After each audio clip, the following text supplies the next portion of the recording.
Well, hello again. Uh, this is unit number 9 for our short course on how to accommodate international visitors.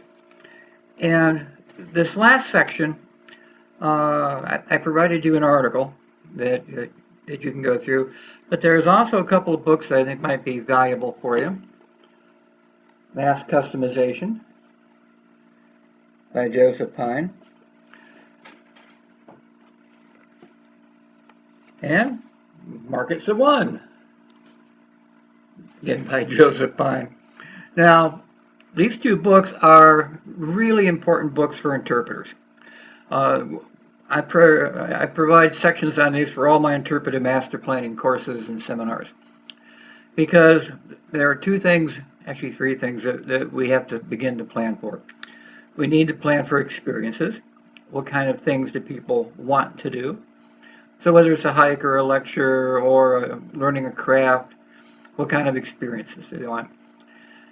And what level of knowledge are they coming with? So if they're coming to a park or a museum, they're doing a program on birds. Do they know nothing about birds, or are they expert ornithologists? Do they know anything about history, or are they expert historians? And so what the idea of mass customization is that when we do interpretive planning, you might have a trail, like an interpretive trail, but that interpretive trail, let's say it has 10 stops. That interpretive trail could have 20, 30 different themes and different ways that that story is presented. It might interpret things by seasons, so spring, summer, winter, fall, flowers and plants. It might have different knowledge levels, an introductory level, a children's level, all the way up to an advanced level. And for international visitors, it should be available in different languages. So if you have interpretive programs or interpretive trails at your site or interpretive exhibits in your museum, what languages are your stories being presented in? Is it just English?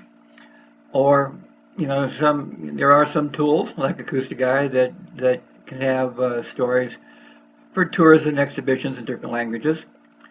So the question is for you, what are the languages that you need to have available for your visitors to help tell your story?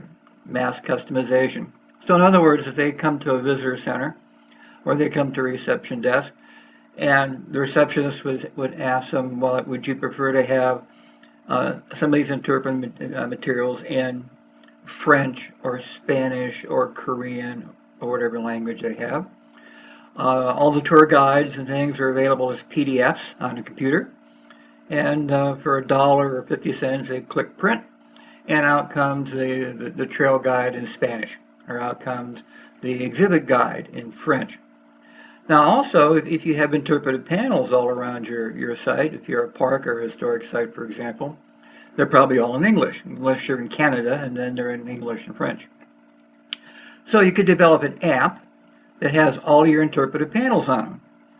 And so when people walk around your site and they see a panel that has a little logo, a little number like number 3, they get into their app, get into the interpretive panels program, they find number 3, they press the button, and either in text or verbally, that panel is interpreted to them in whatever language they want. So that's what I want you to think about is mass customization. How to tell your story, particularly for international visitors, in more than one way, in more than one media.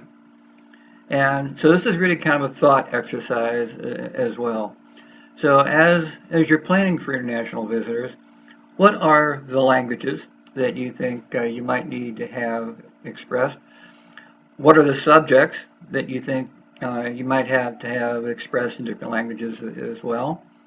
And would you want them at international, at advanced levels or introductory levels? Is there a level of knowledge that you think visitors might want?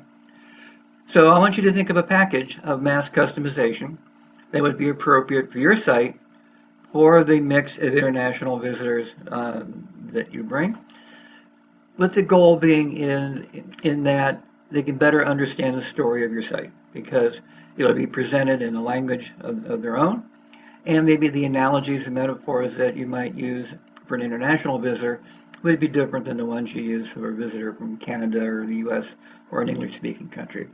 So that's what I want you to think about. And if you have a chance, go to Yahoo or someplace and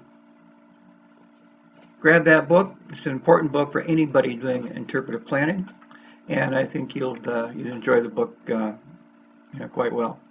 So that's it for Unit 9, which is your last unit. I hope you found the course provocative and interesting, and I hope it helps you understand your international visitors a little bit better, and I hope it helps you plan for your international visitors a little more efficiently.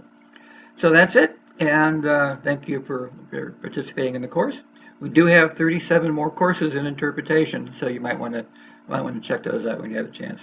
Other than that, it's been a pleasure, and I look forward to seeing you in another course sometime in the future. Bye-bye now.